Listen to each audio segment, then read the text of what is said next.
The BBS and several Sinhala Buddhist extremist organizations are in the news again. How can we as citizens address this issue?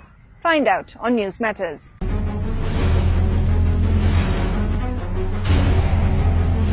When the government changed on January 8, 2015, the Bodubala Sena and other extremist organizations went underground as it was clear they would not enjoy the support they had during the previous regime.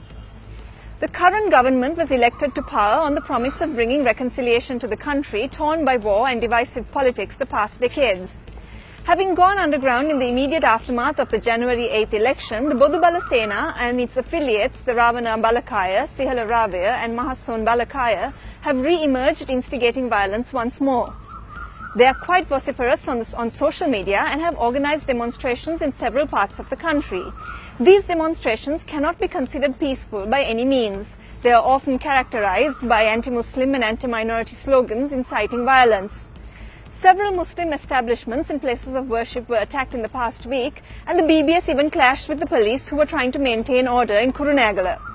The police, fueled by strong public outcry, deployed 4 teams to arrest Nanasara Thera, but the Thera is yet to be arrested. Extremism cannot survive alone. One form of extremism is often a reaction to another form of extremism. Sinhala Buddhist extremism exists in response to Islamic radicalism or Tamil separatism. The cyclic nature of extremism must be stopped in all forms and manifestations. How can this be stopped? Is it just the government that must mediate, or are we as a society to be held responsible for the violence? While it is the responsibility of the government to take action against extremism, there must also be a far greater push from society against the tenets of extremism. We as a society should stand against divisiveness and extremism in all forms. There should be no toleration of racism and attempts to sow discord within communities. As the public, we should speak out and mark our dissension to any call for attacks against our fellow humans. This dissension should be sparked as individuals in our day-to-day lives. We should reject the notion we are divided and unite as one country against attempts to set us against our neighbors.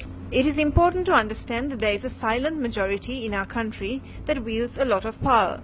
The silent majority in our society is against extremism as the country has just come out of a 3-decade-long civil war. The country cannot afford to have another conflict among different ethnic and religious communities.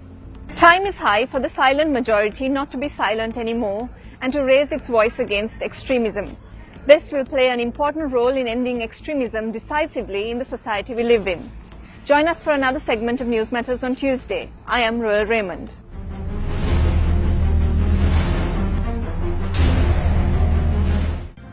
Need to be better informed? Get the Daily News app free on your mobile phone. Visit apps.lakehouse.lk and download today. News worth knowing from Sri Lanka's national newspaper. Daily News. Be better informed.